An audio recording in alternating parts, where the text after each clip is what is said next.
ब्रज में कभी जाओ और ये भी कोई गौ पालक गौ चराते भय आपको ग्वारिया दिख जाए ना, तो एक बार मेरे कहे थे बापू प्रणाम जरूर करिए। एक जगह कथा में पढ़ रहे हो, बहुत ध्यान से सुनियो। नंदगांव में एक बाबा रहते और वे बाबा नंदगांव में रहते और मधुकरी मांग करके वहीं भिक्षाटन करके रहते। उन बाबा को नियमों जो भिक्षा लेके आते ना बाबा में पाते, वही समय एक कुत्ता उनके पास आ जाता। बाबा वाकू भी मधुकरी पवा देते, थोड़ा सा भाव जो बचता वाकू दे देते। उनको लगती भैया ब्रज को कुत्ता है जो कोई संत ही होगा, मधुकरी को या को भी अधिकार है, तो बाबा नित्य पवाते। एक दिन बाबा कहीं चले गए, वहां 2 दिन लग गए, 2 दिन तक बाबा आए नहीं।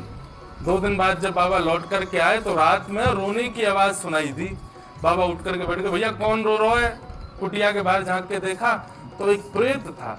वो प्रेत बोले महाराज जी आपकी झूठन और ब्रजवासियों के घर की मधुकरी, इसको पाकर के मैं अपनी योनि से निवृत्त हो रहा था, परंतु 2 दिन तक आप यहाँ रहे नहीं और मुझे मधुकरी प्राप्त भई नहीं, मैं तो फिर से प्रेत योनि में रह गया। मतलब वो कुत्ता कोई और नहीं था, वो एक प्रेत था जो उसके रूप में नित्य आता था और आकर के वो मधुकरी प्रसाद ले रहा था निवृत्त होने के लिए अपनी योनि से।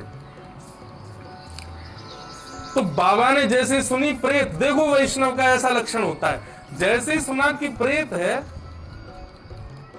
प्रेत सुनते ही उसके पीछे पड़ गए। बोले भैया सुनो तुम प्रेत हो? बोले हाँ। बोले तुम ब्रज के प्रेत हो, साधारण तो हो नहीं हो? तो बोले हाँ है तो ब्रज के प्रेत। तो बोले तुमको ये पता होगी कि श्याम सुंदर कहाँ है? प्रेत बोलो हाँ पता तो है। तो तुमने दर्शन किए? बोले इतनी योग्यता कहाँ महाराज जी, प्रेत हैं तो प्रेतों को इतना तो पता होता है कि देव कहाँ घूम रहे हैं। बाबा चरणन में गिर गए, बोले मैं तेरी मुक्ति की जिम्मेवारी मैं ले रहा हूं, तो मुक्त करा दूंगा, तू बस इतना बता दे श्याम सुंदर कहाँ है। तेरे पांव हाथ जोड़ू भैया, तू मुझको बता दे श्याम सुंदर कहाँ है। तब वो प्रेत बोले बाबा ये नंदगाम से एक दूर जाओगे ना, मैं बता रहा हूँ ठीक है, सुन लियो? बोले हाँ बता दे भैया। बोले नंदगाम से एक दूर जाओगे ना, तुम हाँ शाम के समय कछु ग्वारिया गैया चरा के लौटे? बोले हाँ।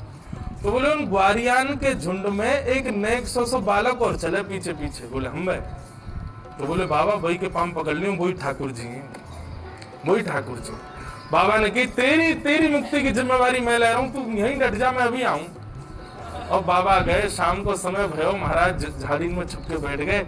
इतने में ही गैयान को झुंड आयो और गैया जा रही और गैयान के पीछे बड़े बड़े महाराज सिर पर पाग वाग बांध करके ग्वारिया जा रहे। इतने में ही नेक नेक सी गैया बछिया जा रही और उन बछियान के बीच में गद मदरासो नेक 100 एक सांवरो सो लाला, उन गैया ने हाँकते हुए चल लो। बाबा गए और बाबा ने जा करके बाके पाम पकड़ लिए। अच्छा वो था ग्वारिया का बेटा ही, और बाबा को तो बाप प्रेत की बात पर विश्वास, बाके चरण पकड़ लिए।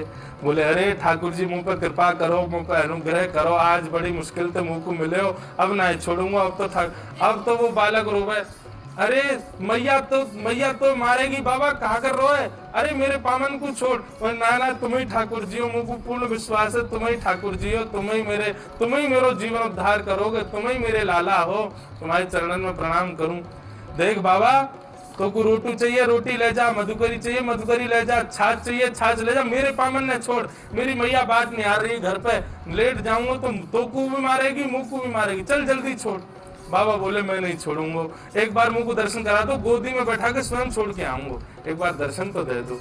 महाराज बाबा ने पाम छोड़े नहीं, वो बालक खड़ो रोने लगो जोर जोरते, मैया देख या दारी के बाबा ने मेरो पाम पकड़ लियो, मैया देख ये बाबा मुंह को छोड़ ना रहे हो।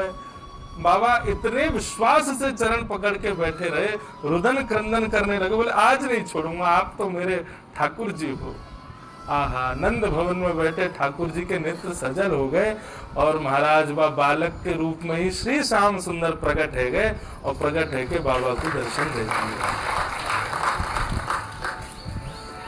तो गौचारण करने वाले ग्वारिया भी बंधुओं, उनमें भी ठाकुर जी के अंश हूं मैं। राधे राधे भक्तों, इंद्रेश उपाध्याय जी का सत्संग सुनने के लिए चैनल को सब्सक्राइब करें।